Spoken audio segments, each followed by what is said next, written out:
அனைவருக்கும் வணக்கம். இன்றைய நாள் இனிய நாளாக சக்சஸான நாளாக அமைய வாழ்த்துக்கள். எனக்கு ஆதரவும் ஊக்கமும் தந்து கொண்டிருக்கின்ற அனைத்து அன்பு உள்ளங்களுக்கு மிக்க மிக்க நன்றிகள். இன்று நாம் பார்க்க போவது காதல் எப்படி இருக்க வேண்டும். காதல் என்றால் அன்பு. அந்த அன்பு ஒரு அம்மா தன் பிள்ளையிடம் எப்படி அன்பாக இருப்பாளோ அதைப் போல நாம் விரும்புவருடன் அன்பாக இருக்க வேண்டும். உங்கள் அம்மாவிடம் எப்படி அன்பாக இருப்பீர்களோ அப்படி உங்கள் மனைவியிடம் அன்பாக இருக்க வேண்டும். உங்கள் அப்பாவிடம் எவ்வளவு அன்பாக நடந்து கொள்வீர்களோ அதேபோல் உங்கள் கணவனிடம் அன்பாக நடந்து கொள்ள வேண்டும். அடுத்ததாக, அன்பிற்கு உரியவர்களிடம் குறை கண்டுபிடிக்கக்கூடாது, குற்றம் பார்க்கக்கூடாது. அதுதான் காதல். இலக்காரமாக பேசக்கூடாது, ஒருவரை ஒருவர் கீழ்த்தரமாக நடத்தவும் கூடாது. மரியாதையுடன் மதிப்புடன் நடத்த வேண்டும். புதிதாக எது செய்தாலும் ஊக்கப்படுத்த வேண்டும். நம் கணவனை நம் மனைவியை நாம் ஊக்கப்படுத்த வேண்டும். சமையலாக இருந்தாலும் சரி, தையலோ உடை உடுத்தியிருந்தாலும் புதிதாக உடுத்தியிருந்தால் அதில் பிழைகள் இருக்கும். அதையெல்லாம் குறை சொல்லக்கூடாது, குறை கண்டுபிடிக்க கூடாது.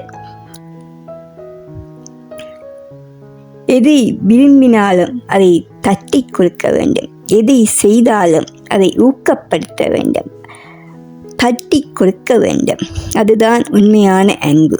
அதே போல் ஒருபோதும் உன்னால் முடியாது, உனக்கு இது சரி வராது, வீண் வேலை, இதெல்லாம் வீண் வேலை என்று தடுக்கக்கூடாது, குறை கூறக்கூடாது, குற்றம் கண்டுபிடிக்க கூடாது. அதே போல பேசுகின்ற போது நாம் காது கொடுத்து கேட்க வேண்டும்.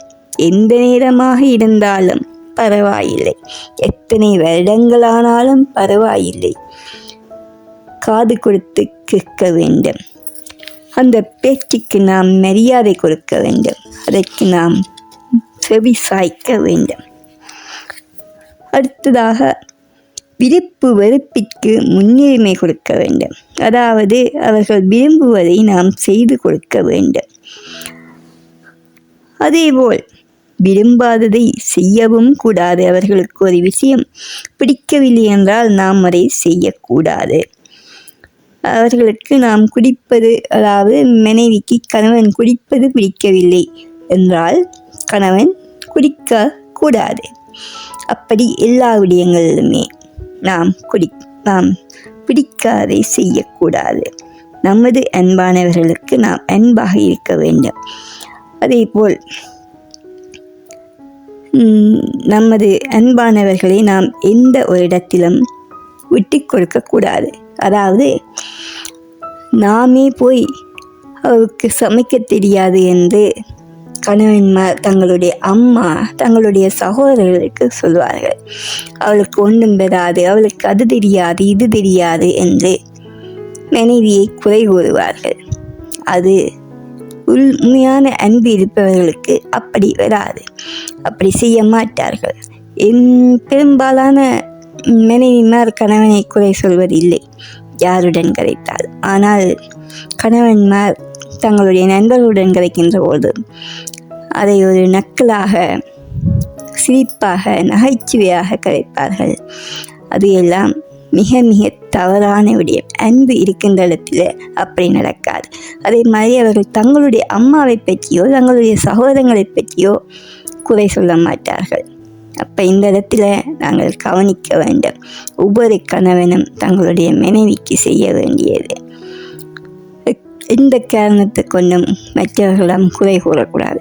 தேவையில்லாமல் உங்களுடைய மனைவியை பற்றி மற்றவர்களுக்கு சொல்வதே தவறுதான். அம்மா அப்பா, சகோதரங்கள், நண்பர்கள், எவ்வளவுதான் உயிரான நண்பர்களாக இருந்தாலும் உங்களுடைய மனைவியை பற்றி நீங்கள் மற்றவர்களிடம் கதைப்பது மிக மிக தவறு. இப்படி நிறைய சொல்லிக்கொண்டே போகலாம். ஆம், காதல் முக்கியம். அன்பு, அந்த அன்பு எந்த எதிர்பார்ப்பும் இல்லாமல், எந்த ஒரு உள்நோக்கமும் இல்லாமல் வருவதுதான் காதல். இந்த காதல் காமத்தில் மட்டும் இருக்கக்கூடாது. காமம்தான் காதல் என்றால் அது காதலே இல்லை. காதல் என்பது அன்பு மட்டும்தான். அந்த அன்பில் குறை தெரியாது, குற்றம் தெரியாது. தூய்மையான அன்பு எப்பவும் ஒருவரை ஒருவர் ஊக்கப்படுத்தி, தட்டி கொடுத்து, பாராட்டி, புகழ்ந்து, சரியான பாதையில் அவர்கள் இருவரும் சேர்ந்து சோர்ந்து போகின்ற நேரம் உற்சாகப்படுத்தி, கவலைப்படுகின்ற நேரம் ஆறுதல் படுத்தி, நோய்வாய்ப்படுகின்ற போது அதற்கு மருந்தாக இருந்து, அதுதான் அன்பு, அதுதான் காதல். அதைத்தான் ஒவ்வொருவரும் எதிர்பார்க்கிறார்கள். இந்த காதல் நிச்சயம் தெய்வீக காதலாக இருக்கும். இந்த பதிவு அனைவருக்கும் யோசனை உள்ளதாக, பயனுள்ளதாக அமைந்திருக்கும் என நம்புகின்றேன். ஒவ்வொருவருடைய காதலும் தெய்வீக காதலாக மலர வாழ்த்துக்கள். அனைவருக்கும் காதலர் தின வாழ்த்துக்கள். காதல் காதல் காதல் அது இனிமையானது, புனிதமானது. அந்த காதலை புனிதமாக பார்த்து கொள்ள வேண்டும். முதலில் வருகின்ற காதல், அதாவது காதலிக்கின்ற போது, தொடங்குகின்ற போது எப்படி காதல் இருக்குமோ அப்படியே திருமணமாகி, அப்படியே வாழ்நாள் முழுக்க குழந்தைகள் பெற்றாலும் காதலிக்க வேண்டும். மனைவியை காதலிக்க வேண்டும். பாட்டியானாலும், தாத்தா பாட்டியானாலும் காதலிக்க வேண்டும். அதாவது உங்கள் மனைவியை காதலிக்க வேண்டும். சாகும் வரையும், சாகின்ற போது கூட உங்கள் மனைவியை காதலித்து கொண்டே இருக்க வேண்டும். இதுதான் காதல், அதுதான் காதல். ஆம், காதல் காதல் காதல் காதல் வாழ்க. மிக்க நன்றிகள். வாழ்க வளமுடன்.